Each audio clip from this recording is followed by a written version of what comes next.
Welcome to Talkin' Baseball. Boy, oh boy, do we have a lot to talk about. Fernando Tatis swings, hits a grand slam, and people are upset. Let's do it.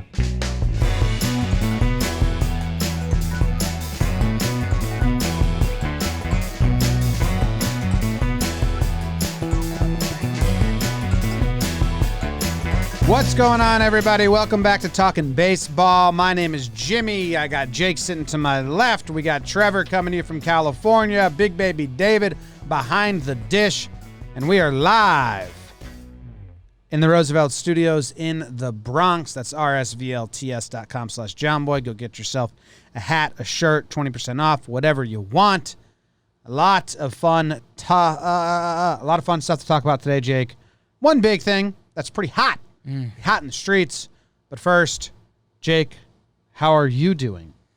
James, Trevor, doing well. As you guys both know from Talkin' Baseball pregame show. Check that out, people. I'm feeling great. The baseball was incredible last night. 3 walk-offs. We had the Seager brothers both homer in their first time playing baseball against each other. Awesome for the parents. We had 9 guys hit 2 home runs in a ball game. Baseball is rolling. Minus the COVID Reds right now. They're tapping out for a little bit. It seems like a rotation, but the baseball is incredible. Again, look at the top of the home run leaderboard. It's Tatis, Trout, Betts, and Judge. Literally a genuine argument for the 4 best players in the game. In this shortened season where anything could happen and who knows, blah, blah, blah. They're doing it. The product on the field is good. I mean, again, I just mentioned part of it, but we watched the Yankees last night, sweep the Red Sox in 4 games. Oops. We get off of that. We record our podcast, Talkin' Yanks. I turn on the TV to finish off the night. I get 2 walk-offs, D-backs, the Seager Bowl. I get the A's. The A's got walked off on. Who else? Oh, the Angels. So baseball's great. I'm doing great. NBA playoffs, too, if you're a sports fan. Trevor, Patrick, how are you doing, Big Nasty? You know I'm living the life right now. Yeah. Last day of vacay. I'm happy you got finished off last night. That's always a good thing. But what you're talking about is true. And I don't usually agree with you, but baseball is so good right now. We went through all the crap to get this season. We didn't know how it was going to look. We didn't know how players were going to respond. But the product has been there. When it's on the field and we don't have teams quarantined, it's been amazing. I cannot wait for the 3-game playoff series. It's going to be electric. I think there are enough good teams that we're going to see great matchups throughout. And, I just seeing the baseball lately has got me excited for that. So it's kind of where I'm at. I'm happy, man. Yeah, I think, there's still some teams, the COVID's still dancing around and shutting down games here and there. I think we still haven't had like a full slate of a series yet, where every team played a full series at the same time. So that's the bad news. The good news is the good is really good right now. And even some annoying storylines, which is the big topic of today, I still think it's good for baseball overall. I am a believer. I thought the Astros stuff was good for baseball in the offseason. Same here. It's frustrating and needs a change, and we'll get into it. But everybody who likes sports woke up, and what was the story? And who did it involve? A young stud that we've been screaming. Everyone needs to know about this guy. And he just put himself on the map because the dumb, angry old people helped him out. So, net, as Jake would say, I think it's positive. This episode of Talkin' Baseball is brought to you by Samuel McLean, Rob Dobson, Isaac Sutton, Rafa Ramirez. What a name. Rafa Ramirez. Matt Caraher, Oliver Richards, Patty Mack, Mil Urena, and Oscar. Oliver and Oscar, thank you very much to those people there, most recent Patreon supporters, the most recent patrons. They can be in the chat live. We got a couple people hanging out with us, Wolfgang, Nate Steele, Norm, Thomas, Andrew, Jim, and Nana. So thank you very much to them, guys. Let's get right to it. Fernando Tatis hits a home run earlier in the game. It's great. The Padres are up 7 runs, 10-7. The bases are loaded. The 7th inning, right? 7th inning or 8th inning? 7th inning? Bottom 7? 8th, I think. It was Zero- eighth. Yeah, they had, zero they had outs six in more. eighth. They had Top 6 more eight? outs, so eighth. 6 more outs. in the Okay. 8th. So 8th inning. He gets a 3-0 count. He swings away, hits a grand slam, solidifies the game. 7-run lead becomes an 11-run lead. Game is in hand. He runs the bases. He's happy with himself that he did it. He takes the leaderboard away from Trout, the best player in all of baseball. Home run race. Let's glorify it. Let's amplify it. Shout out Roosevelt's race to 20. Let's celebrate this like McGuire and Sosa. Oh, no, wait, no. Let's be mad at him because he swung 3-0. And everyone knows you're supposed to grant that pitcher a strike because, he's got feelings and clearly he's pitching poorly and can't find the zone. So let him lay one in there. After that, he'll give you a fastball that you're allowed to hit. Oh, never mind. After that, he's going to try to get you out. And then after that, the other team is going to try and score runs to cut the lead in half and try to win the game and have a major comeback. But you're not allowed to hit runs yourself. That would just be rude. The other team can still try to get you out, but you have to give them easy strikes, is what the manager of the Rangers said, is what the manager of the Padres said, his own manager. It's what his teammate Hosmer said. And I'm sure it's what a bunch of old, angry white men said, sitting on their favorite comfy chair that they've sat in with a newspaper on one handrest and the remote on the other, and that's where they sit and watch the games every night. And it's the most frustrating storyline in baseball. Trev was hot. I got hot. Jake got hot. The whole world is kind of on our side, which is a good thing. But boy, oh boy, is it frustrating. And I know I just walked all the way through it.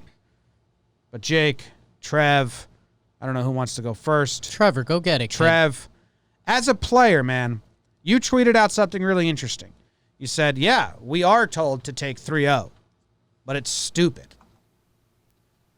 Yeah, that's kind of like a tweet for all walks of life. Like if you're taught something growing up and then you learn that it's stupid, you can change your thought process, and you should change your thought process. So when Woodward references this is the way we got brought up, or Bill Ripken goes on MLB whatever show on MLB Network and says, hey, I was brought up in a baseball family and that's not how we were taught. You get me the guy who is like the ultimate guy on that side. I will rub his face in his wrong opinion like you do a puppy when he pees on the floor. I will just rub his little face in it because it's so stupid. Fernando Tatis, guess what?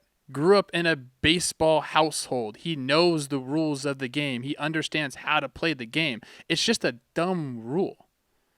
I could go on. I could seriously talk about this for hours. What if he did it on the 2-0 pitch? Is that okay? 2-0 pitch, up 7 runs. You probably know a heater's coming there too. What's the difference? 0-0 pitch to lead off a game. You're not supposed to swing at that one too? Like, tell me what pitches I can swing at. Let me get behind. And I really have – I can get hot on this because in my career, I was told to take way too much.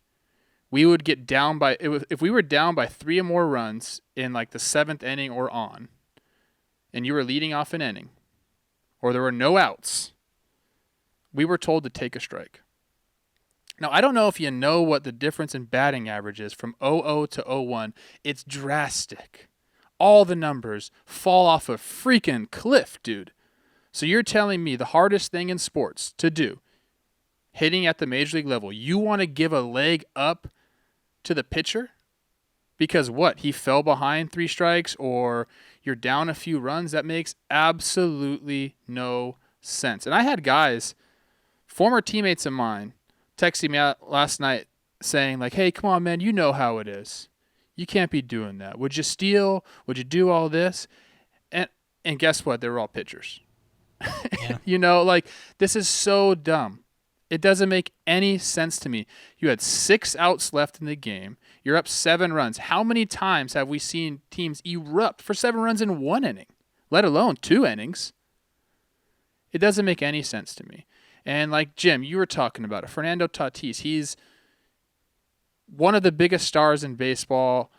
He's broken out this year. Like, was he really good last year? Yes, but people weren't paying attention to him like they are this year. This guy has come on the baseball map. He's added to the list of young stars that we have in this game. And you're going to try to put handcuffs on this guy? Put a muzzle on this guy? No, dude, you let him go. And the fact that Tingler came out and didn't defend his player publicly and like apologize, get the fuck out of here. Now I get it because this is the whole thing. This is why Hosmer and Machado kind of talk to him. It's that they know that a team like the Rangers, for some fucking reason, are going to throw at the next guy up. But that's the problem. It's not that he swung 3-0. That's not wrong. What's wrong is you retaliating for nothing. That's the problem, not Tatis. So you have to figure that side out of it. And let's not forget, there's a couple things here. I'm going to keep going because I'm pissed. Let's not forget last year. What did the Rangers do when Mike Minor needed his 200th strikeout?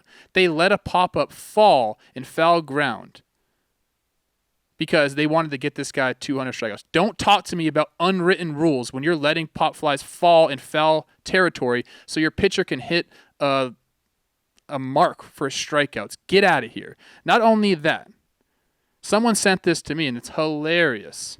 Hold on, I gotta get it up. I'm gonna be hot. Let me make one more point. Let me find the tweet. I want to hear your thoughts because I've been talking for 5 minutes. Is it the Machado Woodward tweet? That one too. That's another one I was starting going to nine. reference. Keep rolling. He's given daps to Machado hitting a 3-0 homer when he was third base coach of the Dodgers. Now he's pissed. I have one about Chris Woodward specifically. I need to go find it. But you guys know where I stand. I'm just furious about this. And anybody that wants to come at me, let's go, baby. Come at me. We'll talk about this. The baseball needs stars like Tatis. Get out of here. Yeah. Jake, the floor is yours. You hit a lot of the nails on the head, as did Jimmer Fredette to start.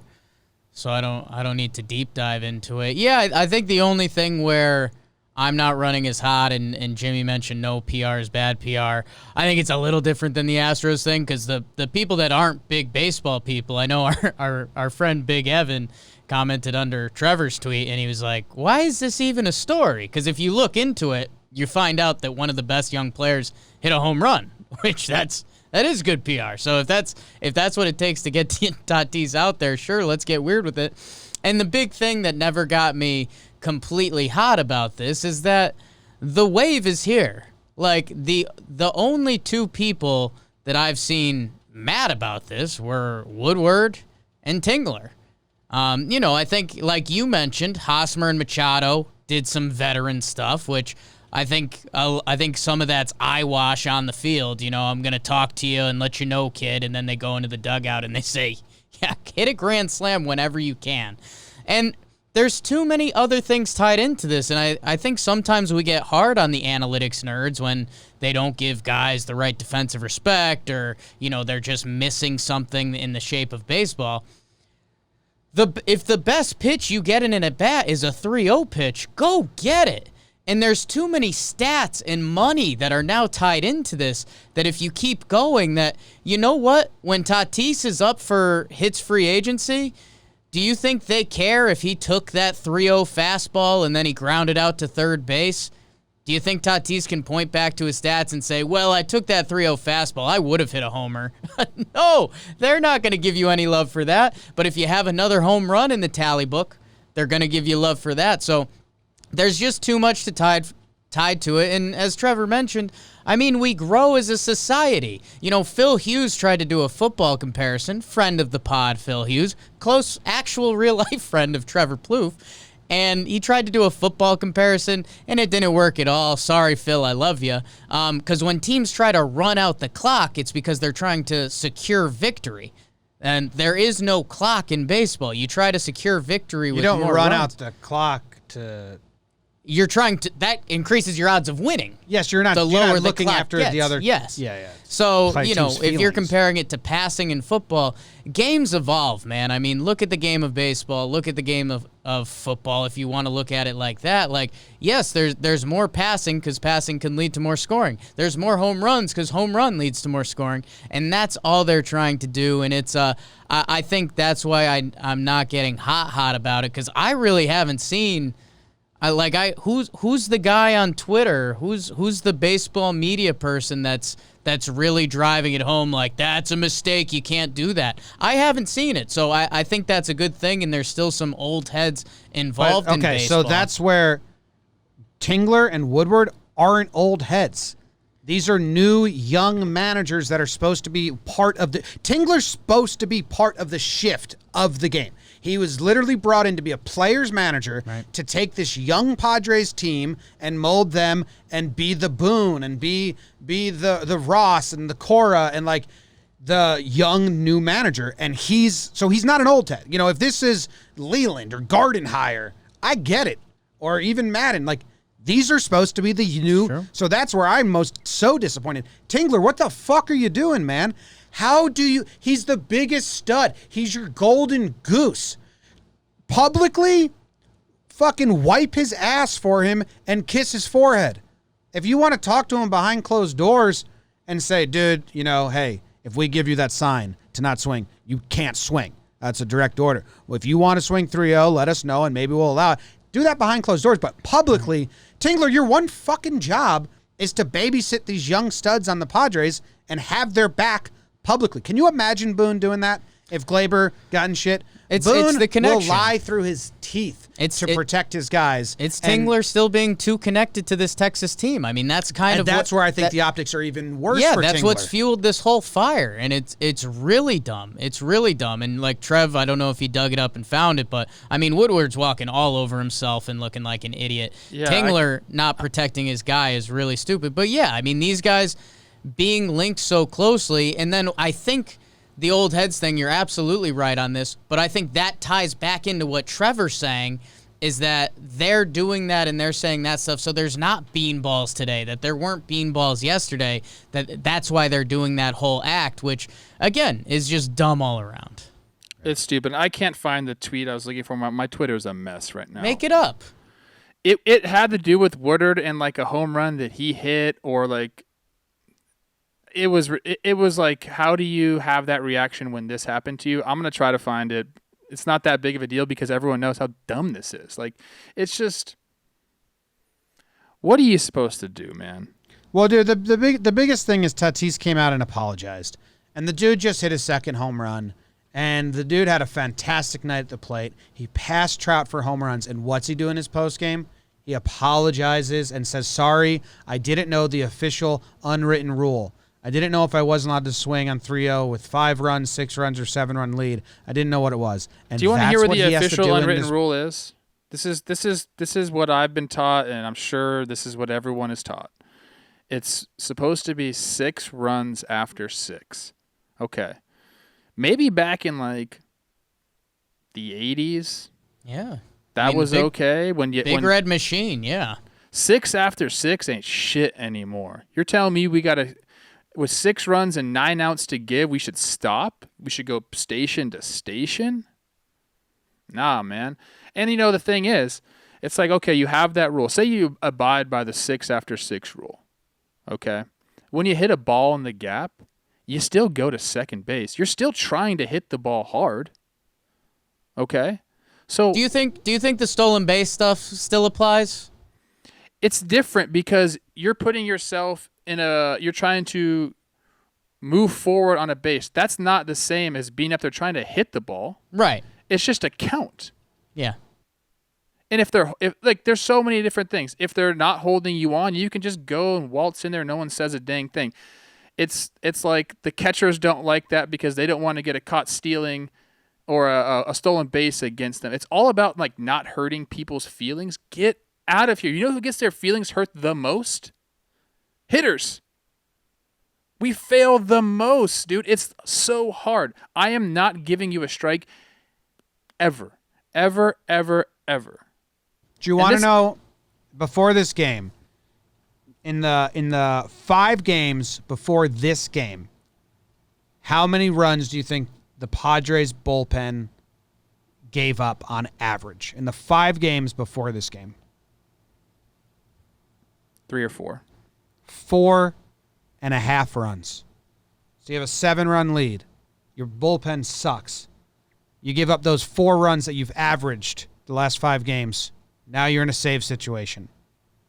Get more runs, always and forever. Who cares? I saw this on Twitter, and this is good. This is good. If we want to have this rule and people are getting their feelings hurt because, oh my goodness, he swung 3-0 and they're up by so many runs, guess what? Forfeit. Throw in the white towel then. We talked about this. I'm okay with a 10-run rule, or if you want to forfeit the game to save your pitching and save guys, I think it's okay. That's like, so I think Donaldson said it. A lot of guys were tweeting out, and someone's like, if you promise not to hit runs the next inning, sure, I won't score the runs this inning. It's so But you're going to try to come ridiculous. back, so I should try to also score? Another example, which is kind of going around, is like, if your team, the pitcher's team, is up by 7 runs and you get me 0-2, don't throw me a strikeout pitch. Yeah. That's not fair. Give me a chance to get back in this game. That is not okay. Then what are we playing? Dude. What is that sport? Most of these guys, there's 2 people defending this. It's old Chris Russo. Yeah, exactly. It's old dudes who just have zero, they don't understand the pulse of the game. Like, it's gone for them. Like, it's their way or the highway. And then it's pitchers. And not all pitchers, because a lot of pitchers are like, I don't care. I need to make a better pitch 3-0, or I need to not get to 3-0. But there are a few, and they were in my text last night. You know who you are. Trying to defend this. It's indefensible. And I dare anybody to come at me. I dare you. Please, let's talk about it. Tatis has to apologize. I'm hoping that Tingler comes back from it. I mean, how could you not? How could you not see what's going on today and come back in and be like, you know what? I know a lot of those guys over there. There's a lot going on in the moment. That's my guy. I kind of screwed up. If I'm Jace Tingler, that's the first thing I'm doing today. Who was the pitcher that threw behind Machado? Is it the same dude? I don't know. Let's see if I can bring it up. It was Ian Gabout, not the same dude. They brought in a new pitcher. They did bring in a young new guy, right? Yeah. Okay, let me just say this. Right now. And if Kyle wants to clip this, somebody wants to clip it, go ahead. Okay? This is a young guy coming in. He gets the ball. Guess what his manager tells him to do? Throw it behind Machado. Hit Machado. I guarantee someone told this guy he needs to throw at Machado. He throws behind Machado. Did anything happen? They didn't even issue a warning. Nobody got suspended. Nobody got thrown out of the game. But Joe Kelly got 8 games for doing essentially the same thing. Yeah. So I don't even hold this guy accountable, because you're a young guy and your coach tells you to do something, you're going to do it. So who's held accountable? Got to be the manager then. Woodward, you want to sit and complain about unwritten rules and you can't be swinging 3-0, and then you tell your pitcher to go throw at another star of the game. Let's hurt this guy so he's not playing. Get the fuck out of here. It's pretty dumb. He needs... let's talk about that. He should be suspended. Get him out. This is such bullshit. The retribution for that is so stupid. I think it looks really bad that Tingler has connections to Woodward. I think if he didn't have connections, and then it was just like 2 stubborn old head managers, even though they're young and supposed to be new, I think you would be upset. But the fact that they're like looking out for each other, and the fact that Hosmer looked at the Texas Rangers dugout and said, we'll talk to him. We'll talk to him. Like, that's just a thing that'll happen. That's just a thing that he was like, look, man, we don't want anybody else hit. We'll talk to him. Let us handle it in-house. Yeah. Like, that's okay, dude. Like, they don't want to get hit. But if I'm Tatis and I see that, and then I see Tingler not have my back in the press conference, and you're fucking like young and crushing it, and it's like, wait, what? What is this? I'd assume that conversations behind closed doors with Hosmer, Machado were a lot different. Yeah. Yeah. And the fact that Ting came out and did the press conference like that is crazy to me. It's Crazy Town. Great band. Jake probably loves them.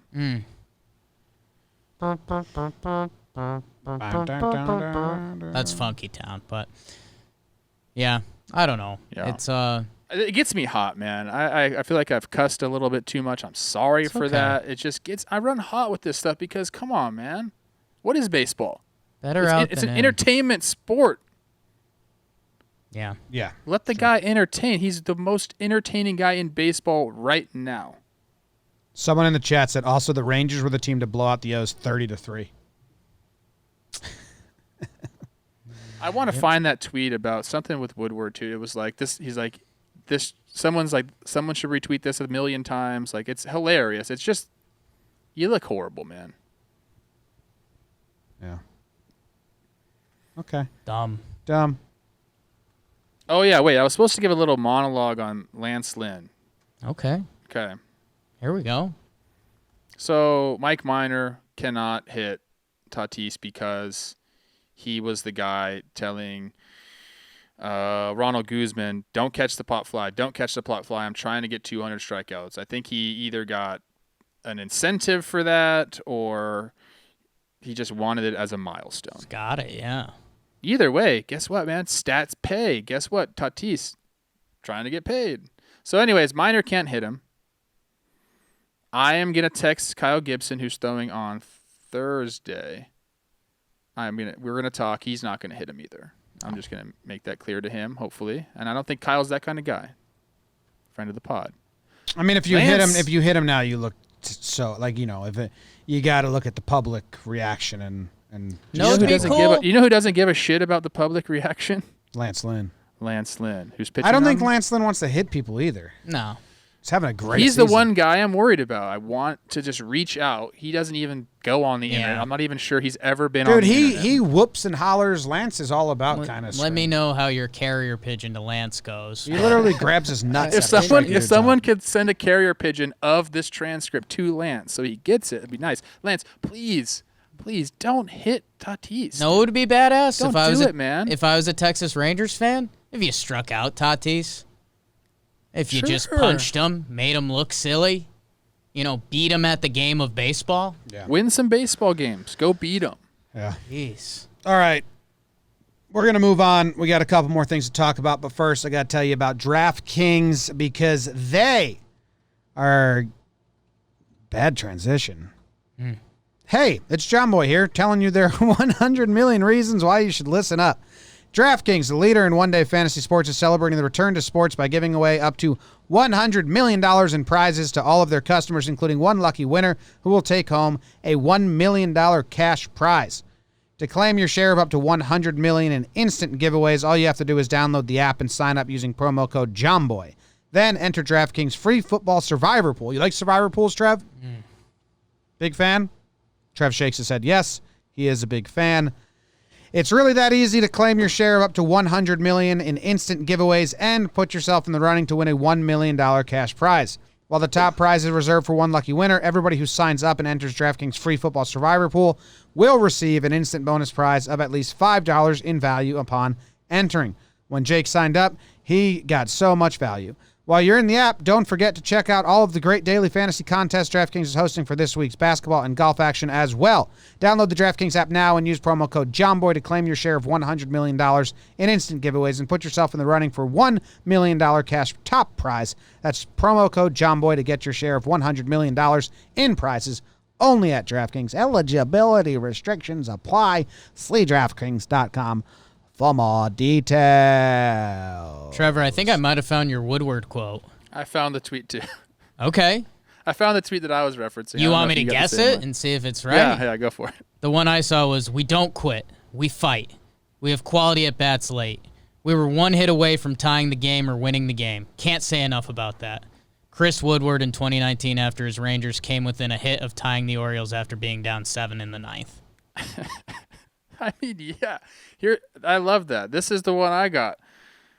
Woodward hit one grand slam as a player. His team was up by 6 runs at the time. He should have just struck out, dude. You're already up by 6 runs. Why are you trying to hit a grand slam, dude?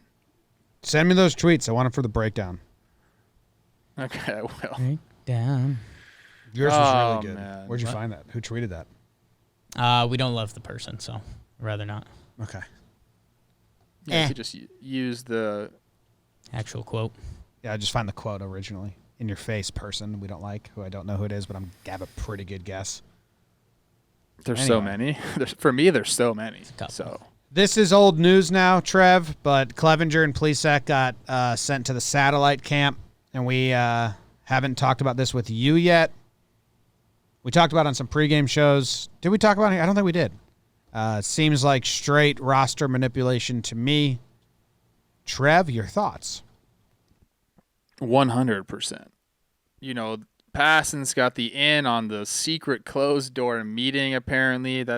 He would tell us not to tweet something like that, but, you know, do as I say, not as I do type thing. Here's my feeling on it. They're using Oliver Perez as this veteran who has a ton of pull, and he said he was going to walk off the team if Clevinger and Plesac were still there. Do you think Oliver Perez has that type of pull within the innings organization? He doesn't. Respect, yes, he's played for a long time. I get it. You might have some respect, but he's not going to make roster moves for the team. He's not going to call it out. But I'll tell you what he will do. He will be the face of it, so the front office can say, yeah, our team didn't want him, so let's keep him down. Let me get my calculator out. Oh, yeah, let's keep him down this many days, and now both of them are going to lose a year of service time. Not lose a year, but add an extra year before they can hit free agency. That's an all-time screw-up for these two guys. I mean, Plesac has less than a year. There's like 100 days in the show. Now he's going to go from being Super 2 to not being Super 2. That's tough to swallow. And Clevenger's going to delay his free agency by a year. And honestly, normally I would say they're going to file grievances because this is BS. But they're not going to be able to because the team's going to cite health reasons. And they have an argument against them, a good one. So, like, is it clear roster service time manipulation? Absolutely. Am I happy that it's happening? No, I don't want that to ever happen. But, like, they're going to do it, and there's nothing that these guys can do about it. And they caused it themselves. I mean, there are some times where you just got to say, dude, you guys screwed up. And this is one of those times. And it's costing them big time. That's a huge thing. This is not some small thing where it's like, dude, Clevinger not being a free agent and having to go play a whole nother year. I think it's too much. It puts me back on the player's side. I mean, I know that this is what the union signed. This is the agreement, and teams mess with service time all the time. But does Clev was supposed to be a free agent at the end of this year, or does he have 2 more years? I think another. I think it was after next year. After next but year. now It wasn't this year. It wasn't this year. Wasn't this year. Now it's going to be 2 years from now. That sucks, man. How do you have a good relationship? Like, you almost need to trade him this offseason now. I mean, how do you repair that? And yes, Clev made a dumb mistake. I mean, really dumb. Lying to the team, going on that plane when Plesac's driving his car is about as dumb, about as selfish and rude as you get. Oh, wait. I'm sorry. We are way ahead of ourselves. Way ahead of ourselves. He's ARB eligible. This year's the first time. He's not a free agent until 2023. Well, still, though, it adds a year. It's still right? going to push it back. Just like, it seems like that's bad blood. Yeah, and I mean, what you're saying, Jim, ties into, I mean, that's why these guys are professionals. I mean, we've done the arbitration conversation on here before, which when you zoom out is the most ridiculous thing in sports. Have a team and a player fight about how good or bad they are to get their financials. My word, that's so dumb. And so if you're Clevinger, I mean, you kind of have to eat the bug on this one and say, all right, well, I'm going to put my head down and shove and either get traded out of here or when I hit free agency, make sure I still get my payday. And you're right. I mean, there's going to be no argument from their term. I mean, they could point to the Cardinals. They could point to the Marlins and say, oh, well, we didn't want to shut our season down. And there's basically no counter to that. So there's nothing to stand on. It sucks, man. I mean, Clevinger was a sexy Cy Young pick. And now he's off that team. And I think trying to tie these stories together in weird Jake fashion, because that's what I do, is we're going to find out we got some juicy stuff right now, is how do these teams react? Because guess what? When they kicked Clevenger and Plesac off the team, Indians brought the broomsticks to Detroit. Yes, it's the Tigers, but we forget that these places are workplaces. They're environments. Like, the Indians could have a nice little chip on their shoulder and bond it together, turn that 3-game win streak into 5, turn it into 6. Like, we've got other pitchers.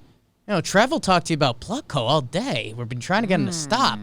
But, and I think it's the same thing with the Padres. What happens from here? This is going to be a mark in their season. Does Tingler come in and eat a bug on it and say, hey, you know, I didn't handle that great. I believe in our guys. Does Tingler put up a cold, old-school baseball shoulder? That ain't going to go well. And how does Tatis react to all this? Does Tatis see all this online today and he's like, you know what? You guys all like that Grand Slam? Come watch more of the show. Or is Tatis, you know, in this weird, my manager doesn't like me, baseball sucks? These are both check marks in this young but weird season that I'm excited to follow. For Cleveland, hey, man, I think Clev and Plesac, you screwed up in different ways on different levels. How do you react? Yeah, Plesac's... he's so dumb. So try to double down.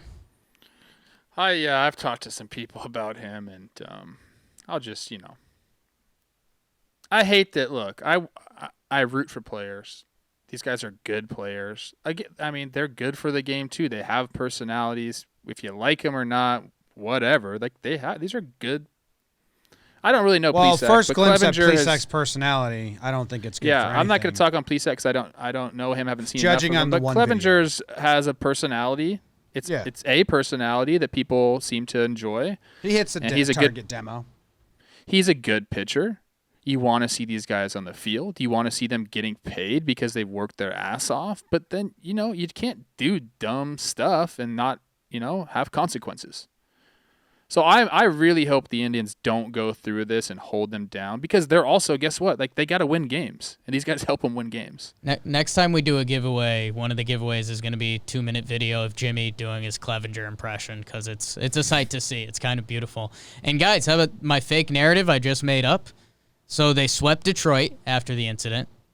They play 3 versus the Pirates, and then they play 3 more versus Detroit. We could very well be talking about an 8-1 Indians team since the incident, with maybe 8-1 being on the low end if they're right.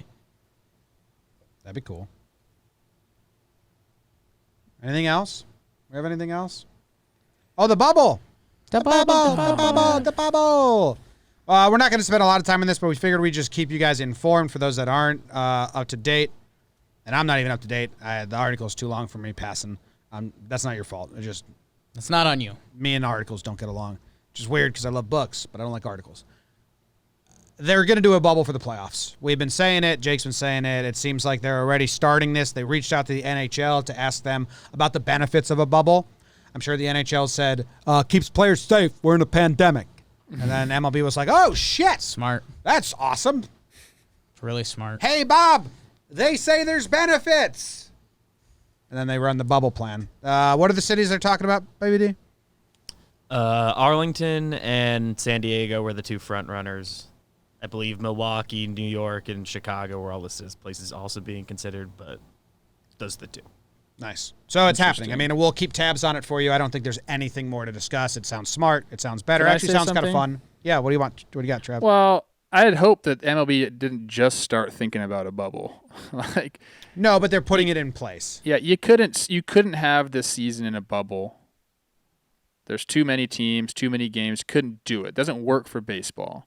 But for the playoffs, it does. My thought on this is Houston and Dallas host the playoffs. You have an AL or I guess you could have an AL and NL site. Both are domed. They're centrally located. Let's go get these guys in there, and I think you could do it that way.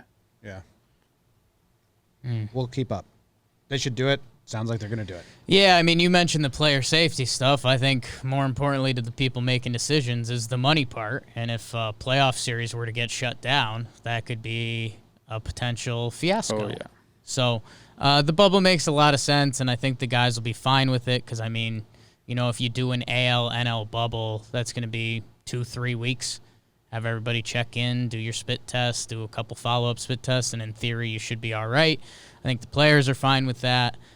And, yeah, I don't know. If I'm being completely honest with you guys, right now I have just a Tatis dick-dropping tour going on in my head, which is him in the next few weeks basically saying, I'm bigger than the game, and I will change the game. Yeah. Good. I hope that he comes out with some vigor and venom and not a subdued, like, you just yucked my yum. Dude, I hope Machado might be perfect for him. Machado's just going to fuel the fire a little bit. Same way. These guys, I'm telling you, there's no way that behind closed doors they were, like, scolding him. There's just no way. Hosmer and him were laughing in the dugout, so I do think he was just placating the Rangers more than actually...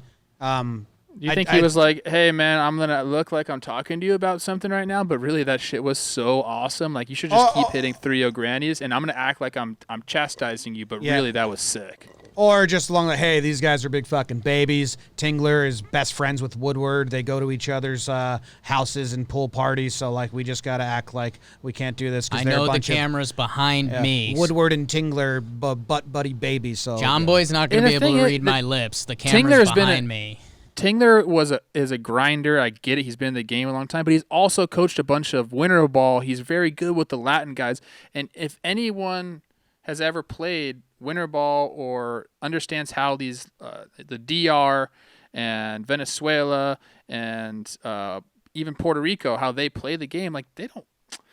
The unwritten rules are not the same.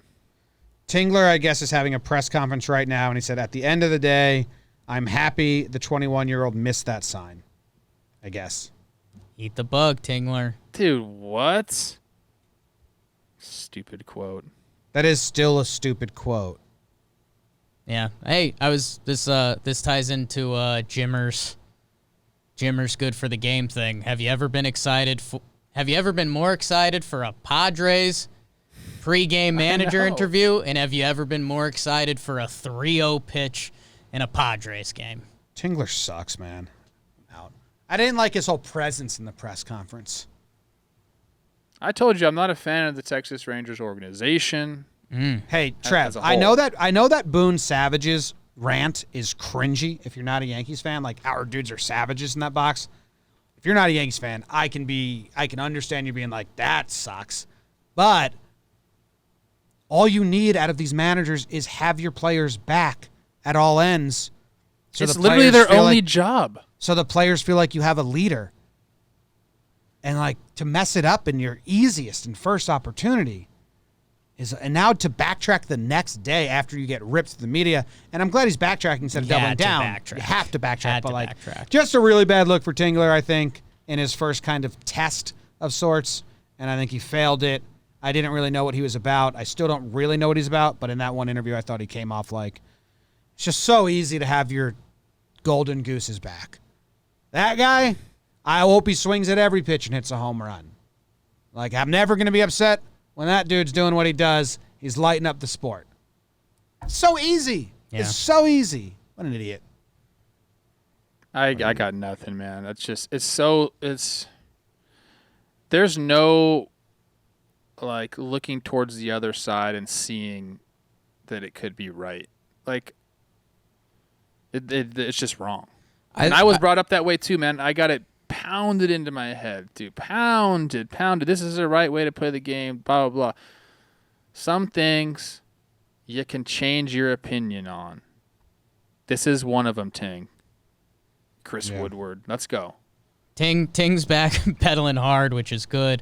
And I think there is a little bit of, and again, it's why you tune into Talkin' Baseball, folks. We the best. Trevor mentioned it with the Laureano thing. I think the A's not having a railing was a huge factor in that situation. And I think here, Tingler being connected to the Woodward, Rangers huge factor. is a huge factor. He has to backtrack. I really don't like that he said in his quote, he did what he's supposed to do with that pitch. At the end of the day, I'm happy the 21-year-old missed that sign, because he's just kind of making sure people remember, he did miss the sign. We don't know how he's What's saying the that, to be fair. freaking sign, dude? Don't. Like, if he says that with a giggle and a wink, Yeah, you're right. Good call, Jake. I don't want to be hot to quotes, but I was talking to Dallas Braden last night. My bad, name drop. And I was telling that him, guy that caught the ball in the pool? that was awesome. That was funny. I was telling didn't him, see like, that. dude, I had to take so many strikes, like with Gardenhire, and I even got in trouble. I got yelled at in front of the whole team because I challenged, like, the go ahead and take a strike when we're down 3 runs. I'm like, dude, we're down 3 runs every game. I have to go hit 0-1 every game? So I told him, I said, when I got to 3-0, I promise you, I never looked at a coach. I am not looking at you. Don't give me a take or a swing. I don't give a shit. I'm swinging. And our guy from Foolish Baseball got my stats up. He said I swung 25 times out of 112 3-0 counts. yeah, foolish baseball. He looked it up. It was good. So that's nice. At least I'm practicing what I Stats. preach. Did Dallas cut his beard and hair? Is that Braden? Maybe that's not from last night. That's from a couple years ago when he caught that ball in the pool. Do you know? I have no idea. I saw it and I laughed at it. Either way, it's a good clip. Yeah. All right, that ends the show. Thank you guys very much for tuning in and hanging out with us. Oh, We wait. appreci- Yeah, Biggest winner of the Tatis thing. yeah, Sorry. yeah. Hang with us one more second. Our boy, Phil Hughes. He owns all of the Tatis rookie cards, all these things. He is sitting there laughing because this guy's becoming a superstar. And go on eBay, you're going to find some of those Tatis cards for sale soon Ad. for a lot of money. Get it, Phil. All right, thank you guys very much. We'll see you later. We got voicemails tomorrow, so call in if you haven't already. Love ya. Swing away 3-0. Do what you got to do.